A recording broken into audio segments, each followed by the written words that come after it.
That's how you shore up your deficiencies. It's Lincoln's team of rivals. You can't change yourself. Just accept who you are. And by the way, we're all, I, for example, score very, very low in extroversion. Like I'm 90th percentile low in extroversion, super introvert, somewhat conscientious, very, very high in openness to experience, high neuroticism. I'm a super shitty person. So in case anyone's wondering, like I'm applying all of these analyses to myself. I'm just as petty and vain and stupid and ignorant and convinced of my own intelligence as anybody else is. So I would make a terrible CEO probably. But that self-awareness causes me to pair with people who do, who complement my deficiencies. And that's, I think, the way that you mitigate against what can in certain circumstances be detrimental. The other thing is to never consider them binary. Everything that we just talked about is not good or bad.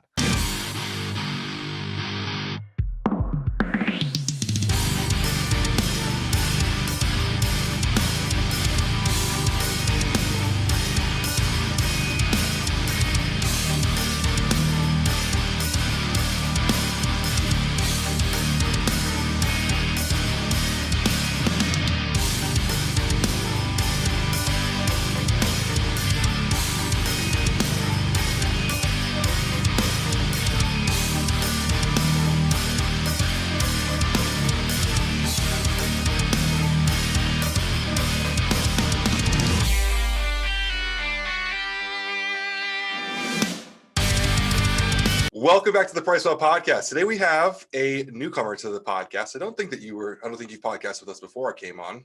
Kenton Engel, mastermind behind Merica Labz, was a co-founder of Arms Race Nutrition, was heavily involved with Core Nutritional, still is, works very closely with Doug. Actually, one thing that I learned about you recently is that you were one of the first employees at USP Labz, who's, obviously a big name in sports nutrition. So Ken, it's so awesome to have you on here. Obviously, we've become friends and had some really great discussions. And recently, for everyone that's listening at home, we started getting into a discussion probably about a week ago, I think. Mm-hmm. And you mentioned that you wanted to take this to an article and publish it, and I wanted to seize the opportunity to get it on my channel.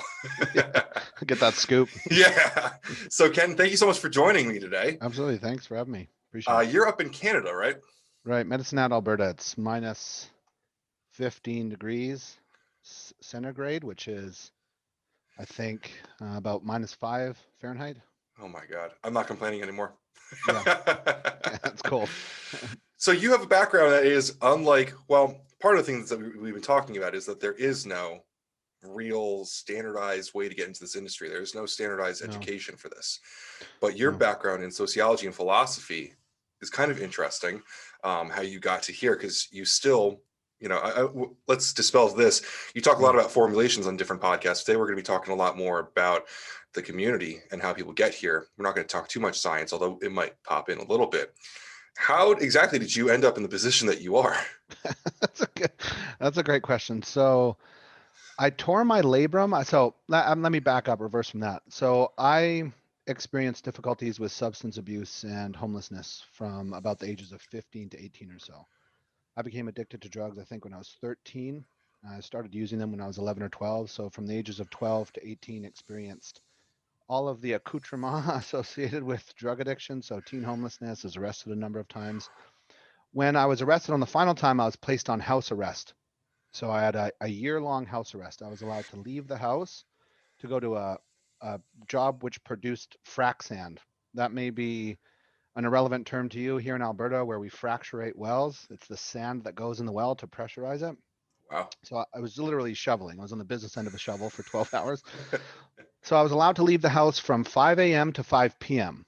But when you're on house arrest, or if you're on recognizance, so if you're in the pre-trial period, they'll phone your house. So they just phone your house almost as if they do for COVID checkups when you're quarantining. It's on an honor system, more or less. So they would not phone me until 6:30. So I started working out. So I'd go worked from 5 to 5, and then I'd work out in that hour and a half. So I started getting heavily into working out. And as I do with everything, overexpressed it, became totally obsessed without the requisite knowledge or foundation. So I tore my labrum. So as I'm wont to do, started obsessing over potential soft tissue injury reparative mechanisms. What kinds of supplements or strategies, modalities could I pursue to repair soft tissue? And that led me to an ingredient called Cissus quadrangularis, which is old hat for us now. In Hmm. 2006 was not. It was actually a fairly innovative ingredient coming over from Ayurveda, and I think was first introduced by USP Labs. So I became an evangelist for this ingredient, Cissus quadrangularis, was evangelizing it on a forum called anabolicminds.com, which is, even the word now is anachronistic, but back then it was the hot shit. If you wanted to have a good discussion, it was on a forum. And the owner of USP Labs took a notice that my discussions were empirically based, that they were evidentiary, and so he offered me a job.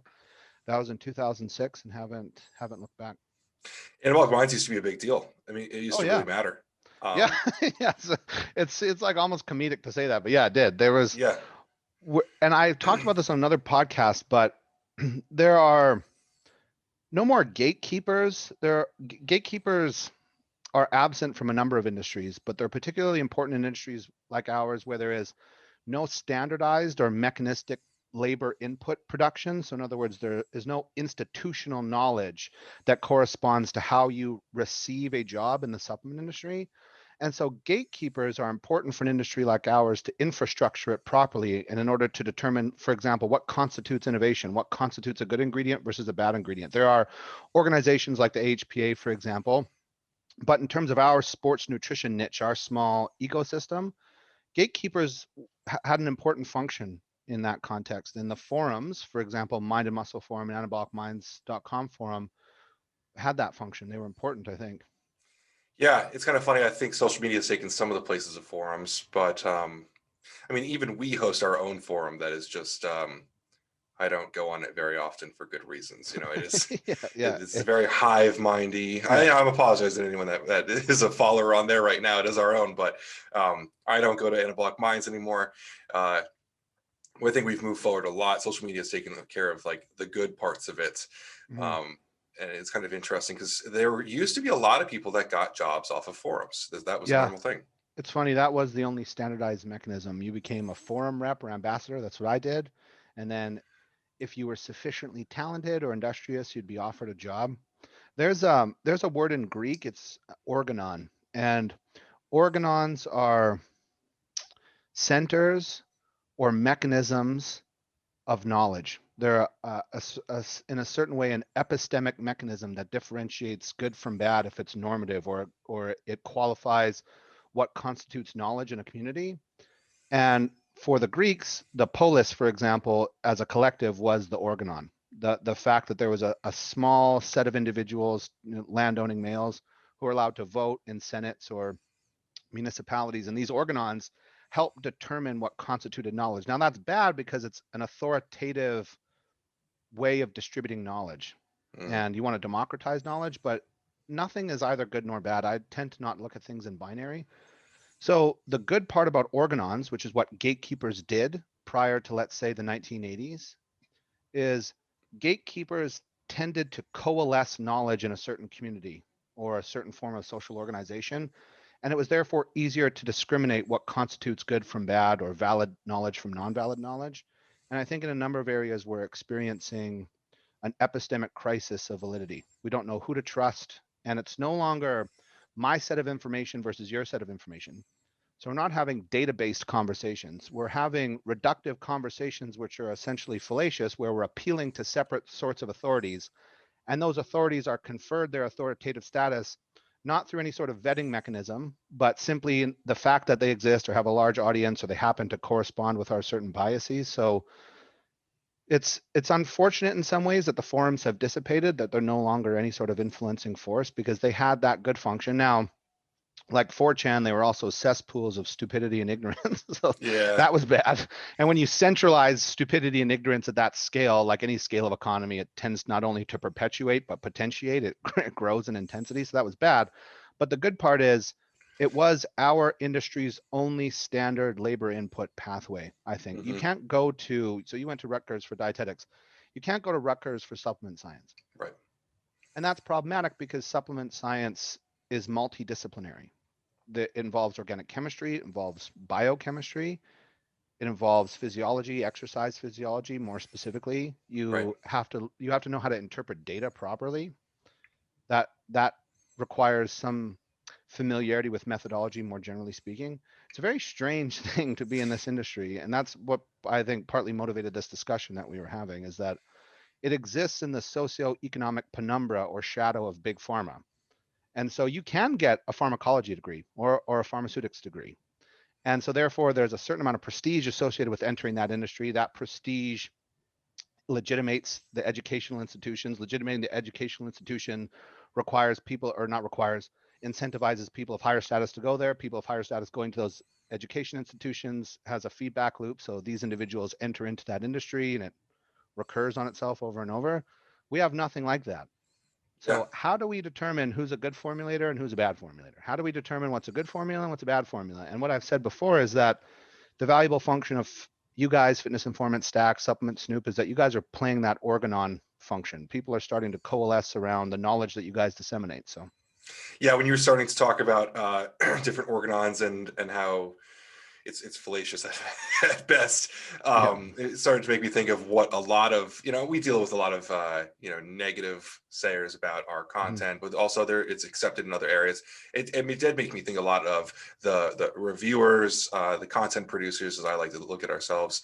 And it's kind of funny because I did go to college, but I think the best thing I got out of college was learning how to read studies, and then from Yeah. there it was just learning for myself. Yeah. My mother has her doctorate, and she absolutely hates when I talk about the fact that college taught me nothing that I actually use in my day-to-day life, Yeah. Yeah. outside of giving me the tools to learn for myself, Mhm. which has been the most valuable thing possible. But even Mike went to school for engineering, and Mhm. we're doing just fine over here. So it's Yeah. a very interesting concept, and I could tell you that the majority of formulators, you brought up formulators. I would say most of the ones that I run into either are registered dietitians or exercise science. Mhm. They're Yeah. There's some farm Ds in there, but yeah, it's not a standardized pathway for sure. yeah, it's very interesting.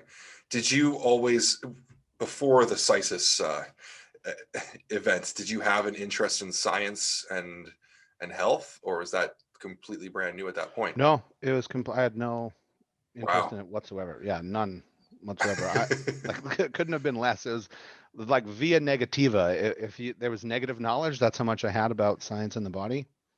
But I tore my labrum and I obsess over things. So you Google labrum and then you have to understand insertion points. You have to understand what a fibroblast does. If you understand what a fibroblast does, you're automatically going to Google, well, so what is an osteoblast? What's an osteoclast? How are these things related? So then you have to Google genomic mechanisms for fibroblasts and understand how they work, which means you need to understand collagen synthesis and protein synthesis. So it's a recursive loop where I would Google one thing and didn't understand what a word meant. So okay, fuck it. I'll Google this word that I don't understand. And then that would lead me down a rabbit hole. Yeah, I found with most things in this topic overall with nutrition, it was like a cycle. Like you didn't Yep. understand like three things, but once you learned the fourth thing, all the theory before it made sense. Exactly. We were Yeah. And talking I about was, AMPK the other day yeah. with Sear, Okay. Yeah. and I remember that like didn't make a lot of sense. A lot with those cycles, a lot of it didn't Yep. make sense until I got through a few different topics, and then it all came back to me. Yeah. Yeah. So And I was doing this to our discussion. I was doing this independent research concomitantly with my schooling. So my focus in school, and forgive me for how condescending this comes across. There's no way to talk about your schooling without seeming like an asshat. But my focus in school, I did a graduate degree in sociology where I was focused on the social demography of ADHD. And then I carried that through. I was doing a PhD where I was focused on the social demography of Aboriginal women who experience miscarriage. Left that because of a personality conflict, we'll say, with my PhD supervisor and to focus on arms race, a business I was involved with at the time. And then now I'm completing a PhD in philosophy. But to to steer us back or dovetail back in the conversation that we were having, which is essentially the psychosocial determinants of entrepreneurship in the supplement industry. Social demography essentially looks at the social, political, and economic factors that influence demography. Demography being the process of population cycle, so birth and death. And what always interested me in social demography and sociology more generally is that I want to understand non-agentic systems. Or in other words, I want to understand how systems operate independent of the individual constituents within that system. But I don't only want to understand it at the system level, which is why I say psychosocial determinants. So social being my background corresponding to social demography. But for example, when I was doing my first graduate degree, I was looking at the experience of adult students who are ADHD. It was the social demography of ADHD, which contains a psychological element. And the psychological element in which I was interested was social psychology. So understanding how agents as individual units interface with a system that may co-determine their behavior, and then trying to investigate what that co-determination looks like. What are the variables that constitute the co-determination between an individual on one hand and the systems to which they're subject? And there's a lot of research done in this area. That's what I was telling you on a sort of psychometric taxonomy called the Big Five Personality Index, codified in the mnemonic ocean. So openness to experience, conscientiousness, extroversion, agreeability, and neuroticism.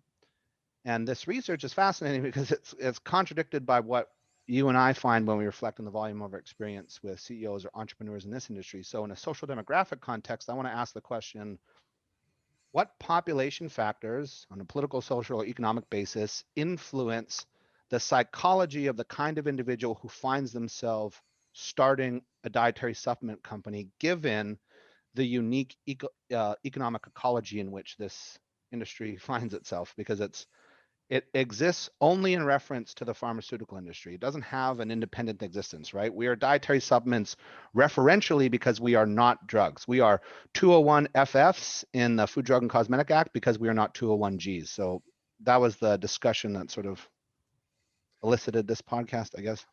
It's taken us since that podcast, at least, or at least that conversation. I've thought about it a lot, and I've thought about every CEO that I can think of and their origins and where they came from, and what inspired them to think that their idea is unique and profitable enough that they should follow it. Because Yeah. I don't know, in my opinion, people ask me a lot, why haven't you started a company? Because I think to consumers, I look like I have it all figured out. And I have no interest in doing it because I've seen the trials and the tribulations that you go through. But Right. most, and I'm starting to think of all the people that we work with that we'll think we're talking about them. Yeah. But the people who decide this idea is unique enough and it is profitable enough that they decide, I'm going to invest in this, where they came from and where they got that kind of courage and confidence. It's interesting because I know people from all different walks of life. So I know orphans. I know a heroin addict that came into being a CEO. I know people who come from a great family that supported them that became a CEO of a company. There's a lot of different origin stories to this. Yeah. So maybe I wonder if it's worthwhile to unpack precisely what the Big Five Personality Index means, how it influences entrepreneurship, and maybe discussing Absolutely the contours of our discussion. So one caveat or prefatory note is that you identified something that I find to be a complicating factor in discussing taxonomical indices, which is that people reduce a complex taxonomy to individuals. So what we're talking about here is personality types, which are taxonomical classifications, and taxonomies, just like in a physiological sense, group individuals by shared traits. But within those groups, there's going to be vastly more inter-individual variation than there will be intergroup variation. So we're not talking about persons, we're talking about personality types.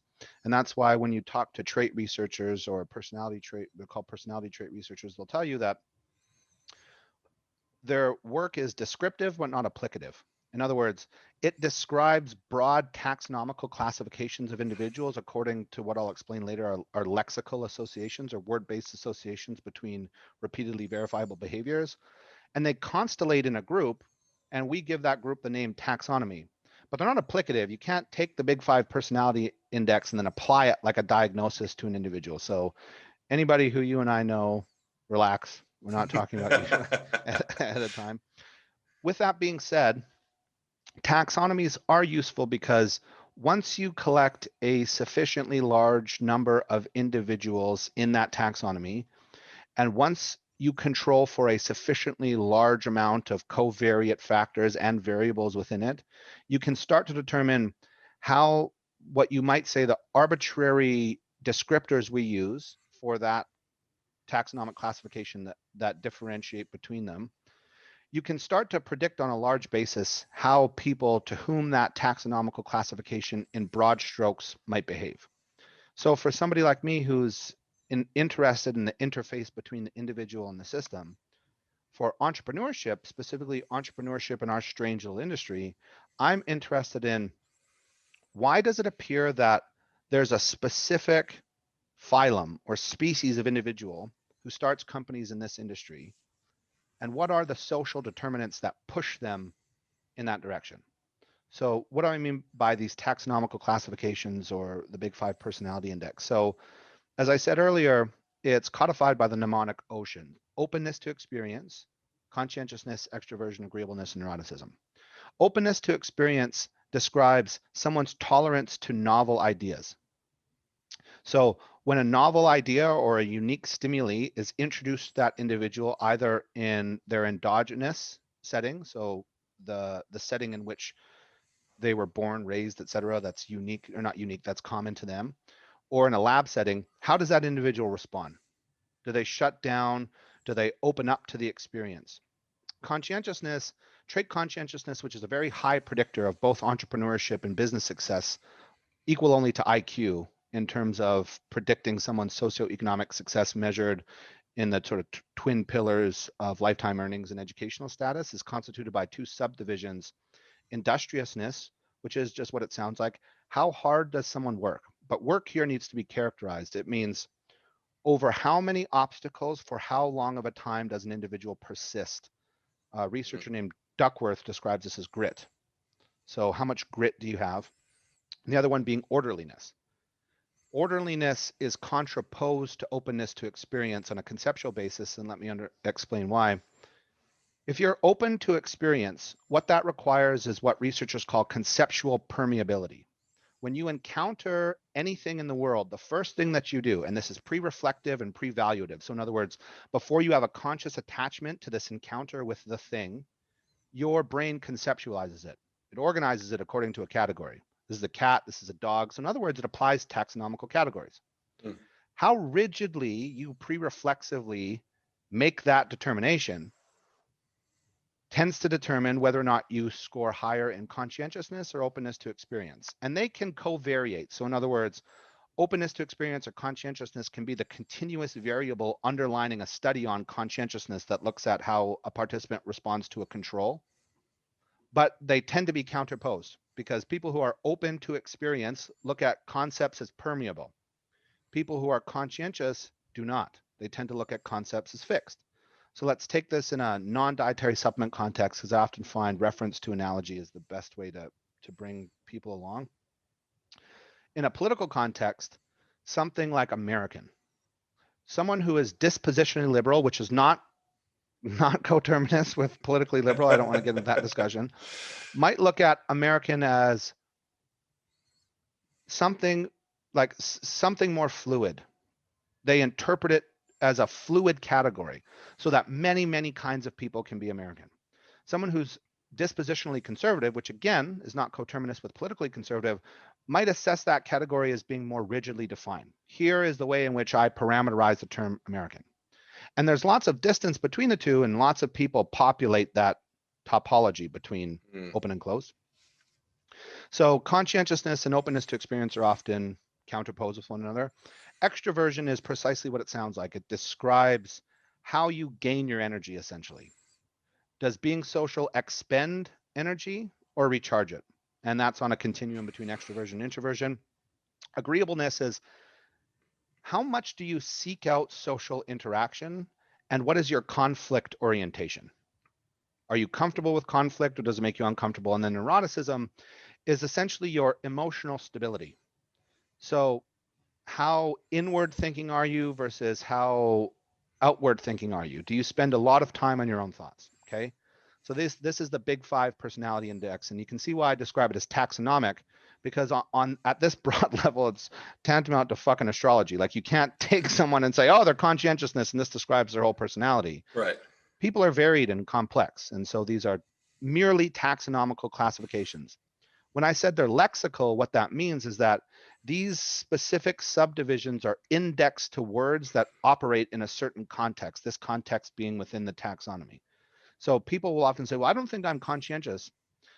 You're decontextualizing the way in which conscientious is used here to describe trait orderliness or trait industriousness. Mm-hmm. And so people hearing this might might take them out of context, or might be tempted to, but it's important to understand how they're measured, how they're defined, and so on. So overall, most entrepreneurs score very highly in conscientiousness. This is not surprising. Right. And score higher than average as compared with individuals who fall in a normal distribution of covariation between conscientiousness and openness to experience in openness to experience. What the fuck does what I just said mean? It means that typically these two terms are counterposed, but they can be covariated with one another. So you can, in other words, if you want to see how conscientious someone is, you provide them a lexical survey, or you do an observational study to examine their behavior, right? That's the dependent variable. The independent variable is, being the person. Right. The covariate is a continuous measure that precedes the study. So you want to see, for example, what a covariate is to control for stochasticity or randomness. You want to understand how this covariate operates on the independent and dependent variables to explain inter-individual variation. So usually when you do that, you find a certain degree of covariance between conscientiousness and openness to experience. So how hard someone works and how conceptually rigid they are. Owners, CEOs, entrepreneurs have a very high degree of conscientiousness and higher openness to experience than would be predicted by randomness or that you find in a normal distribution, but it's still fairly low. And then it's sort of all over the place. Extroversion, introversion varies by industry. Agreeableness, they tend to be fairly agreeable. And then neuroticism, they're almost always very low in neuroticism. And the reason why they're not very low in or very high in neuroticism is on a functional basis, you cannot make as many decisions as a CEO makes on a daily basis if you are too introspective. So if you're introspecting on every decision that you make, the thousands of decisions you make a day, an average person makes about 3,000 decisions a day. A CEO may make as many as 9,000 discrete individual decisions, some of which are very consequential. You can't be inward directed, right? So this is on a broad consultative basis, this is what a CEO is. What I've noticed in the article that I'm writing and what I want to do further research on is that it seems like our industry attracts more dispositionally or temperamentally conservative individuals than you would find in other industries. And as I said, this is not coterminous with political affiliation, but I don't think this is not revelatory to say that I think our industry is characterized by more politically conservative than politically liberal individuals than average as well. And so hearkening back to how I tend to look at things, I am interested at the end of this incredibly circumlocutory and masturbatory explanation. I'm interested in what are the psychosocial determinants that cause this sort of individual who is dispositionally conservative to start a supplement company. And then for people like us, what sort of consequences does this have for their business activity? Both good and bad, because there are very good characteristics and very bad characteristics. I think we clearly have seen the consequences because we got to this conversation. Right. We deal with these people on a pretty regular basis. So are you looking to study this, or in terms of this article that you're writing, is this just kind of based on your own personal experience? So it would depend. I mean, the problem with any psychometric analysis is that they are inherently methodologically compromised, meaning if you're asking someone questions, you can't blind them. They know that they're being asked questions, right? You can randomize them, but it can't be double blind, and there is no placebo. So there's always the stochastic element to any sort of either quantitative or qualitative data gathering when it comes to human persons. So quantitative being you distribute a survey to thousands of people. And then you code the responses, and then you look for relationships, statistical and probabilistic relationships between the cofactors, and determine, number one, a direction of causality, so which factor influences the other, and then interrelationships or covariance. Qualitative meaning what we're doing right now. I sit down with you and hold an interview. I tried to do a qualitative study when I was in my first master's, and nobody was having it. Nobody wanted to talk to me about it. And a quantitative analysis is hard. So this would be what's called an investigatory or exploratory article, where you propose a potential theoretical relationship between empirically observed factors and try to explain it. And in a social demographic context, this means you try to explain it with reference to, as I said, the social, political, and economic factors that influence this specific aggregation of individuals in this specific industry. As I said before, my theory is that it's twofold, really. There's two factors. Because there's no standardized labor input process or institutional process associated with creating someone who works in the supplement industry, and because we exist in big pharma's penumbra, we are the, to diss my own kind, ugly redheaded stepchild of of life sciences, right? Or biosciences industry. This does a few things. Number one, it restricts access to capital.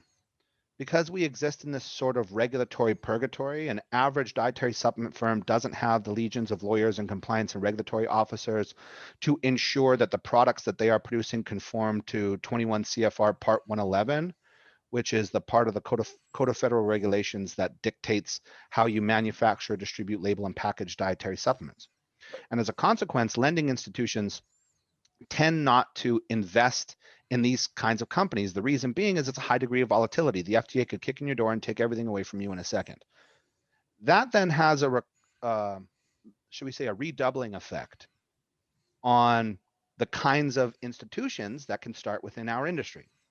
They can only grow so large. It's very hard to scale without free access to capital, which is why only a few companies in the history of dietary supplements have ever crossed that massive several $100 million to $1 billion revenue, or not revenue, market valuation mark, much lower in revenue.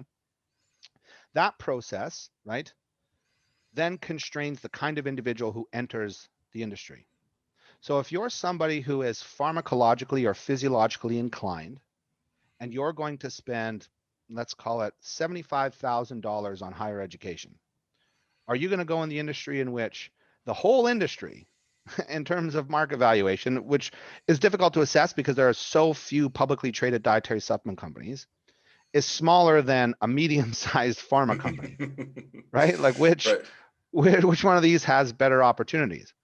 So because of that lack of institutional input, and because we exist in big pharma's shadow or penumbra, individuals who have a very high tolerance to volatility and a high degree of confidence in self, even more than a normal CEO, tend to be individuals who start companies here. Right. Because you're not going to receive any institutional assistance. You can't do a Series A funding round of venture capitalists. You can't knock on Warren Buffett's door and ask him to do a Series A funding round. You can't go to California and do a VC funding round. I would actually, now that I'm thinking about, I would add a third category, which is there's very few proprietary technologies. So if you're starting a software company and you develop, let's say, a proprietary and predictive algorithm for psychographic testing that you can sell to Facebook, someone's going to invest in you because there's high market capitalization for technology companies. There's institutional investors. There is that standardized labor input. You can get a software engineering degree from Yale, Harvard, Princeton, Stanford, et cetera, that then confers the institution legitimacy, et cetera. All of that, we don't have any of that. We're out in the middle of the woods here, essentially just on our own, like a bunch of podunks, figuring, things out, tinkering as we go along. So just on an assumptive basis, and this is speculative, it would be strange if a different sort of individual didn't start companies, you know what I mean, in this industry. It would be very strange indeed, given all of those social factors and economic factors. So back to the social demography, it would be strange indeed if Harvard graduates were starting dietary supplement companies with $10,000 in their mom's basement, which is not an aberrant experience in the dietary supplement industry. So because of that socioeconomic pressure, you get a certain kind of individual that I'm calling dispositionally conservative. So what is a dispositionally conservative individual? Number one, they score abnormally high in measures of conscientiousness, specifically trait orderliness. So they are conceptually rigid. This sort of thing goes here because it's discriminated from this sort of thing that goes here. A is A because it's not B, and B is B because it's not A, and any interdependence between them is superfluous, or it's a tertiary factor that you can analyze after the fact. Very low in neuroticism. So they don't pay much attention to the way that they behave. Now, by the way, I want to, before we go forward here, it's not binary and it's not normative, as I said. So it's neither yes or no, and it's not good nor bad. There are very, very positive characteristics associated with a low degree of trait neuroticism. Mhm. You tend to be a definitive person. You make quick decisions. You make accurate decisions a lot of the time because there's less noise. There's less intrapersonal noise, right? There's less introspective noise coloring your decision making. But then there's bad traits because they tend dispositionally conservative individuals tend to be bad managers of people. If you don't spend a ton of time introspecting on your own behavior, which is associated with a high degree of neuroticism, you're not going to have the theory of mind to project on how other people respond to your behaviors. What you're going to do is so when you pair those two traits, high conscientiousness and very low neuroticism, pair rigid conceptuality with a low degree of introspection, there's no reason why you would assess your behaviors or anybody else's behaviors because the psychological factors associated with decision making are functionally irrelevant. What's important is that this is the decision that needs to be made. However it impacts people, fuck them. It doesn't matter. Right. So there's good, like I said, good and bad. And that's who I think starts companies in this industry is highly dispositionally conservative individuals. And then what could covariate underneath that is degrees of intelligence because IQ is highly predictive for business success. So there's Right. actually a linear and distributive relationship between company success and IQ up to about 140. And then very interestingly, it starts to reverse because people who are of too high intelligence also often pair with a high degree of neuroticism. So it's a linear and distributive. In other words, it is sequential going up and distributed in terms of distributes success abnormally along this line until it just falls off. So then our discussion that we were having is what are the consequences of dispositionally conservative individuals starting industries? And I identified for you what I think to be a few cognitive biases or logical errors associated with characterological or dispositional conservatism.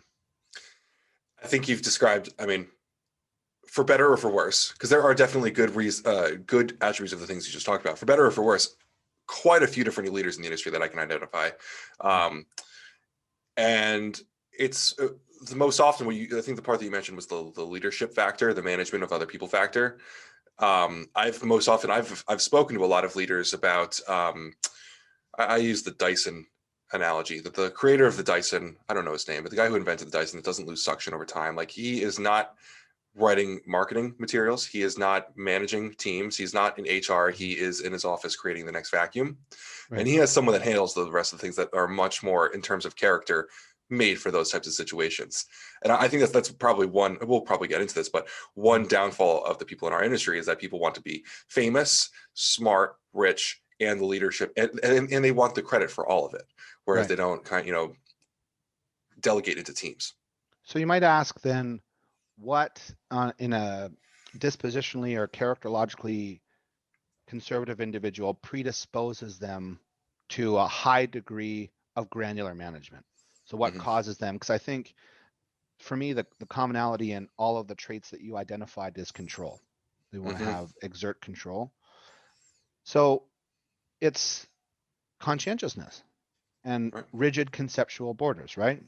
If you have lived your entire life as a dispositionally conservative individual, one thing that inclines you towards is something like the myth of the individual or the ethos of rugged individualism, which is that all causes and effects are consequences of individuals. This is a conservative disposition that we see manifest itself both in interpersonal behavior as well as let's say a political realm. And I should say, by the way, that for all of the ocean indexes, there's a high degree of codetermination between how you score on the Big Five personality index and things like alcohol and tobacco consumption, drug addiction, achievement, which industry you go into. They're not determinative or constitutive, but there is so the reason why I mention that is there is some empirical basis for what we're talking about. But individuals who score abnormally high on conscientiousness then tend to buy into the notion of this myth of the individual or consider everything as being agentically caused. That's great because you need that in order to start a company. Any company, not just in our company. 95% of business entities fail within the first 2 years. If you don't have an almost pathological or psychopathic belief in yourself, why would you start a company? You have to believe that despite all of the saturation, this is now I'm talking about our industry, the lack of the degree of saturation, the lack of segmentation, the lack of proprietary technologies, the marketing dependence, marketing and branding dependence, which is fickle because it's a high degree of randomness associated with what people think is cool. You have to be psychopathically self-oriented and have a pathological belief in your own abilities to start a company. Right. So if you've lived your entire life that way, because disposition, like big five personality index traits, have a high heritable component. We haven't necessarily tied them to either individual genes or genomic clusters to say X gene causes conscientiousness, but we do know it's heritable to a factor of about 0.6 to 0.8 depending on the study in question, which means that 60 to 80% of an individual's variance in score on conscientiousness or openness or et cetera is heritable. So whether that's genomic or shared environment or whatever the case may be, and that's a whole other can of worms that we won't open when it comes to social psychology and social genomics research. But if you've lived your entire life that way, why, when you are most successful, would you have any cause to doubt that your decision-making process is the correct one? Right. Now, that's an awesome trait because when you're doing business with someone like that, if they're your CEO, if they're your business partner, et cetera, they make very authoritative decisions. But once you combine that social history, their individual social history, with rigid conceptuality, right? They have rigid demarcations between things. Trying to permeate that conceptual border and open them up to new decision making processes is difficult. Mm. And how this tends to express itself over time, and this is one of the biases that I've identified as being associated with dispositional conservatives in our industry, and I told you about, was the headwinds tailwinds fallacy. Right. And the headwinds tailwinds fallacy is both a logical fallacy and a cognitive bias that causes people to ascribe faulty causality to events.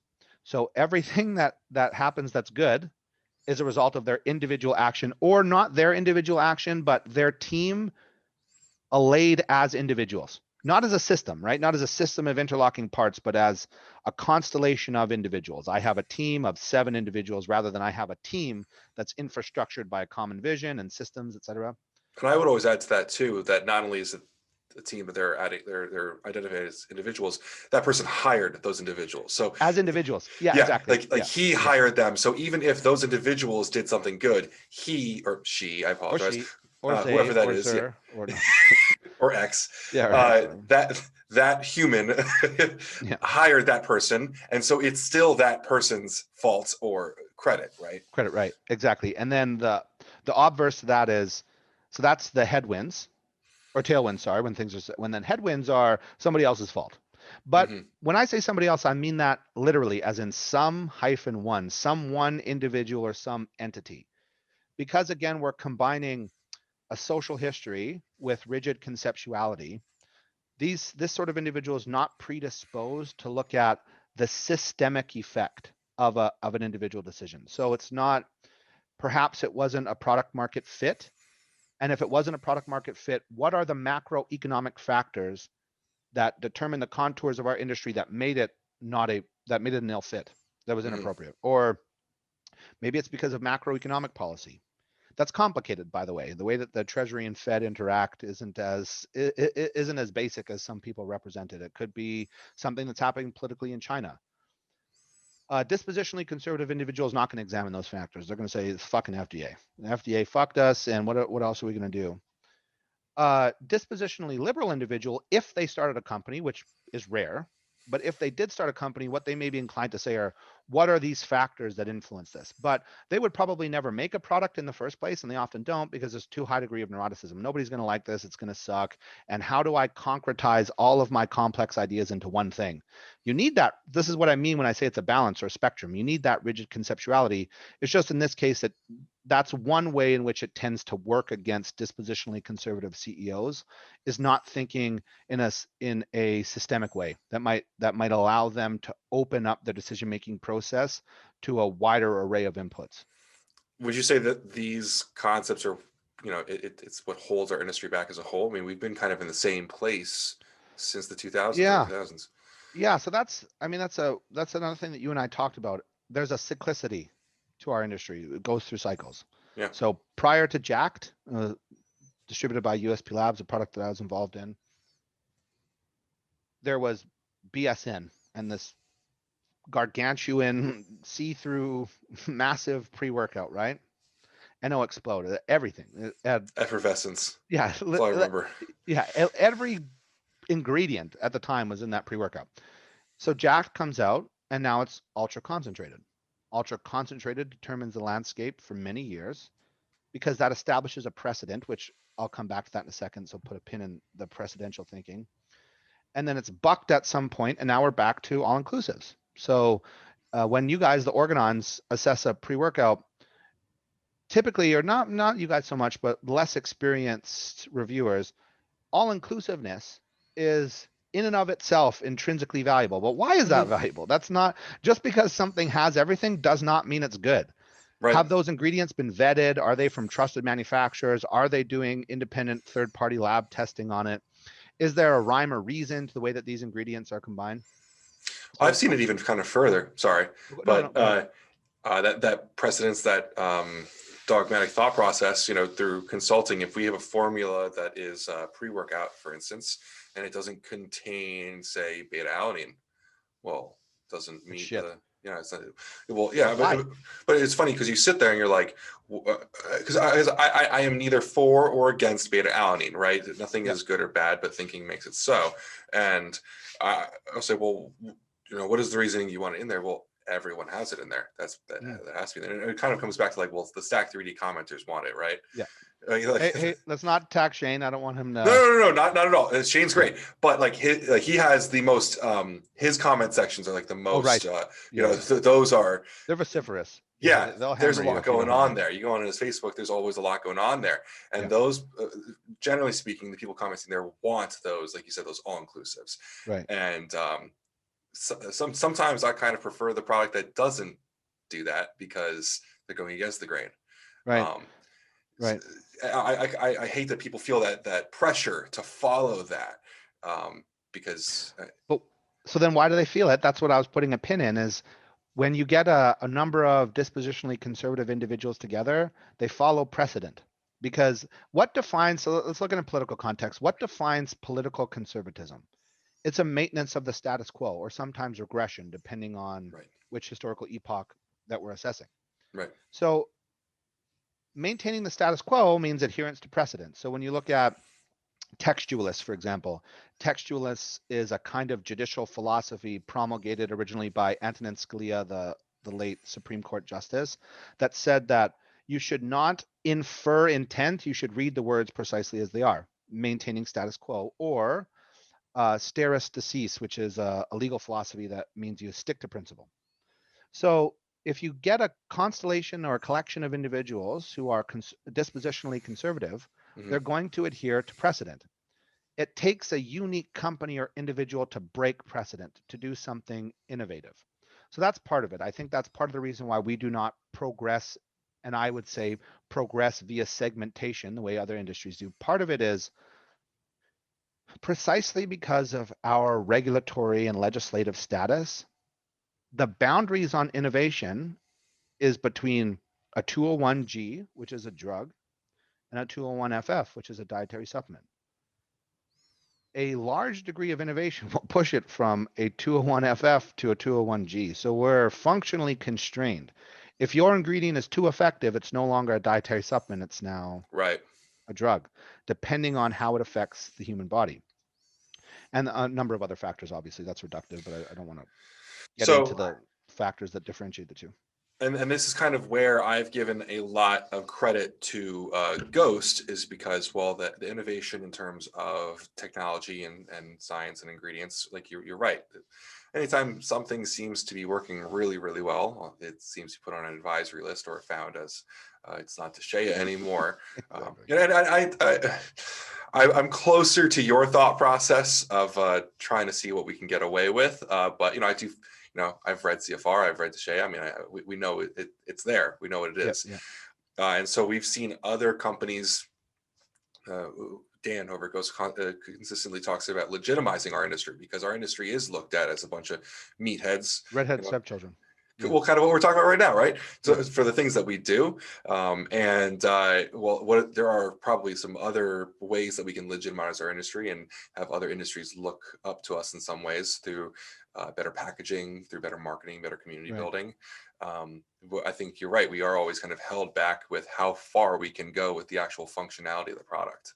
Right. And that, I think, for me at least, recalls a second logical fallacy or cognitive bias that I think is associated with dispositionally conservative CEOs, which is they tend more than average, I think, to subscribe to survivorship bias or survivor bias. Survivorship bias or survivor bias being both a logical fallacy and a cognitive bias that dictates whatever survives is definitionally best. Mm-hmm. And maybe it might be worthwhile to describe why that's a logical error. It does not consider all of the other null factors. It doesn't institute a null hypothesis or a but for analysis to say, but for this factor, could it have been better? Or would it not only survived, but propagated even more? Mm-hmm. And then it's a cognitive bias because it's probably evolutionarily ingrained. When you're taking a look at a group of animals, which we're just walking meat sticks that can think and talk about our meat stick status. If you have an idea and you continue pursuing it, and it contributes to your fitness, which in an evolutionary biological context just means your capacity to survive, Mm-hmm. why would you question it? There's no reason to. If stick A is working to kill a buffalo, then you're going to think that it was the stick's constitution, the way it was developed or engineered, the way you built it, because it survived is the best. Or in other words, the way that you built it is the reason why it survived, right? Right. That's not true. That's not true in a cognitive basis. It's also not true in a logical basis. There are many factors, most of all, which is another thing that dispositionally conservative individuals are disinclined to accept, is stochasticity, randomness, variation, volatility. Somebody who is conservatively or dispositionally conservative is very disincentivized to accept the high degree of influence that stochasticity or randomness has on success or failure, because it completely contradicts their social history as I did this and therefore there was this effect. And so again, what you tend to see, and by the way, we should give some break to the CEOs, entrepreneurs, et cetera, in this industry. This is also true of oil and gas, for example, other industries which have that that not dirty, but that less prestigious regulatory or social status, right? Sure. Because they don't collect or sequester high value educational institutions outputs for their staff or employees. Mm-hmm. But what you need to do, I think what's better is try to determine what what are all the complicated factors that contributed to your success such that you can identify and replicate them. If you assume the mere fact that a product has survived is identical with its goodness, you'll never be able to replicate that success. And now, that could be true for a product. We know many companies in the history of the dietary supplement industry who had a single product and then they fizzled out over time. Or it could be individuals who only have one brand or not successful at perpetuating business. Because Mm-hmm. one business is somewhat of a fluke, multiple businesses demonstrate some degree of Right. competency. And to me, that competency is not falling prey to survivorship or survivor bias. Mm-hmm. Not simply accepting that because it survived, it's good, trying to determine why it survived. And that survival is difficult to determine because it pushes against the conceptual rigidity. You have to be open to the fact that the thing that you designed maybe didn't survive because you designed it, or maybe it survived due to factors that are entirely immaterial to your intentions. Mm-hmm. Because once you release a product out there into the world, you don't get to determine its success. The people who buy it determine its success. And things can be entirely random what's successful. Furbies, I'm not sure if you remember Furbies. I do. Furbies were successful despite much more technically competent market entries and despite more sophisticated marketing campaigns, but they survived. So if you were attempting to replicate Furby's success and you simply copied a Furby and introduced it into the market now, it would flop, right? Sure. But if you did a comprehensive socioeconomic analysis of what was happening in the market when Furbies were introduced, what was happening with children's marketing specifically, or toys that were marketed to children, how was it introduced, how did it perpetuate itself, blah, blah, blah, then you'd have a replicable strategy for success. And then I think maybe because we're running out of time, I'll quickly identify a last one, which is only examining the most successful things and not paying attention to the average. Yeah. So let's take this out of the context of business. Look at bodybuilders. Professional bodybuilders infuriate me when they talk it. I want to stab my eye with a rusty spoon because they'll constantly ignore the contribution of genetics to their success and only identify their diet. But if you were inclined to research, you would know that what we've discovered through genomic research specifically is that both in terms of hypertrophy or capacity for I'm having a stroke, hypertrophy. Oh, did you see that? I smell burnt toast. You just watched the stroke in real time. Everybody's now seeing what Oh, happens when you talk too long is having a stroke. So oh, both in terms of skeletal muscle hypertrophy as well as distribution, right, or morphology, those are almost exclusively genetically determined by a factor of about for zero sure. point 0.8. So 80% of the inter-individual variance in capacity for skeletal muscle hypertrophy and their distribution out, I should say also phenotypic variations of between type 1, type 2, Hmm. and type 2X, genomic. And then there's an additional 10% that's constituted by shared environment. So that means there's 10%, there's still a high degree of inter-individual variation that consists in what you do with your life and your diet and your training, et cetera, et cetera. But 90% is constituted by your genetics or shared environment. Right. So if you're only looking at the top individuals and those individuals are telling you it's because of my diet, you'll assume that it's their diet. But if you take that diet and training regime and you apply it to somebody who's not at the 99th percentile in genetic capacity for skeletal muscle hypertrophy, but is at the 20th percentile, it may be somewhat effective, but what would be more effective is applying the research validated methods done on normal populations. Hmm. So in other words, this is an against averages bias. They don't play the averages. They only look at absolutely what's most successful. So you'll be having a discussion and they only care about what did company X, what does Tesla do? Well, no offense, but I don't give a fuck what Tesla does. Tesla is successful despite Elon Musk's almost innumerable characterological defects. It's because he himself is beyond, he's transcendentally, yeah, intelligent. He transcends the normal distribution for intelligence, probably verbally, mathematically.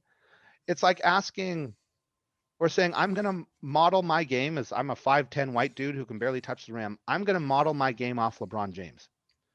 I Doesn't don't work want that to way. model my game off LeBron James because LeBron James is perhaps the best basketball player who's ever lived. Now, if LeBron James is sufficiently introspective, he would have considerable insights to deliver me based on his success. Right. But we shouldn't conflate success with introspection, or we shouldn't conflate success with the capacity to teach. The people who are best at things are often hot garbage at teaching them to others, precisely because they're not sufficiently neurotic to examine their own behaviors. So this bias plays into people only asking what have the best done.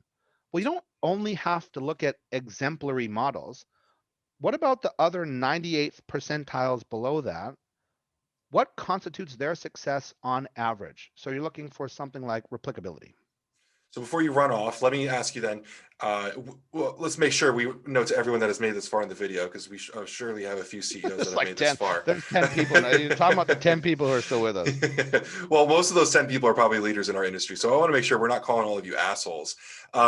What is the take-home message? Because for me, on my side, it's that certain amount of conservatism and those attributes that may have sounded negative are what got them to get the ball rolling. It's Right. almost a certain amount of arrogance and egotisticness that told them I can do this, get started, and they've gotten this far. For me, the message is don't worry about being a little bit more introspective, delegating some work to others that do have those attributes that are probably more applicable to those areas. Mhm. What exactly do you see like going forward 2021? If you had a message for all of these people, what is it? Right. So one of the interesting things about the Big Five personality index is that it's stable over time. Mm. That's why they call it taxonomical and not merely a classification. It's not arbitrary. If you test someone in early adulthood and you test them when they're 50, their index score for these five traits will be almost identical. So disposition does not vary over time. Neither does it vary by social circumstance. It's why it's highly heritable. You inherit this personality type or style through a combination of your genes and shared environment, and then it determines your trajectory throughout your life. You can, however, practice self-awareness. So self-awareness is highly associated with neuroticism, but it's not confined or circumscribed within neuroticism alone. You can develop self-aware practices to understand at what am I deficient and how do I outsource that? Either outsource it from outside my company or delegate it within my company. That's how you shore up your deficiencies. It's Lincoln's team of rivals. You can't change yourself. Just accept who you are. And by the way, we're all, I, for example, score very, very low in extroversion. Like I'm 90th percentile low in extroversion, super introvert, somewhat conscientious, very, very high in openness to experience, high neuroticism. I'm a super shitty person. So in case anyone's wondering, like I'm applying all of these analyses to myself. I'm just as petty and vain and stupid and ignorant and convinced of my own intelligence as anybody else is. So I would make a terrible CEO probably. But that self-awareness causes me to pair with people who do, who complement my deficiencies. And that's, I think, the way that you mitigate against what can in certain circumstances be detrimental. The other thing is to never consider them binary. Everything that we just talked about is not good or bad. So for every negative component of a cognitive bias, they also function as what's called a positive heuristic. They are mental or cognitive shortcuts that allow us to eliminate superfluous or extraneous detail and cut right to the heart of the decision. Somebody like me, I don't do that. I'm too analytical. I analyze, I'll write you a Mm. dissertation on all of the reasons we shouldn't do X. But then if you ask me, should we do Y, I'll go, give me some time to think about it. A dispositionally conservative individual doesn't go through that. And that is a very valuable characteristic in a CEO. So it's a combination of developing self-awareness practices where you can identify at what you perform poorly and then delegate or outsource that if it's not your core competency. And then two, accepting who you are, leaning into your strengths to the point where they mitigate against your weaknesses. I can see that pretty well. I can see the strengths in making quick decisions and sticking with them, but also having someone with those traits like yourself, like that introspection and that real like sit down, write a dissertation about something. I can see that really complementing well. So Yeah. I know you have places to be. This has been a riveting hour. I'm sure. To I'm us, sure. to Well, us, yeah, I see a lot of emails being sent my way about this podcast. yeah, So I'm very excited about it. Thank you so much. I'm sure we'll have to get back on for a little bit more marketing, yeah. labeling, all that stuff. But this was a fun intro to the mind of Kenton. So thank you so much for joining. Awesome. Thanks, Ben. I appreciate you having me.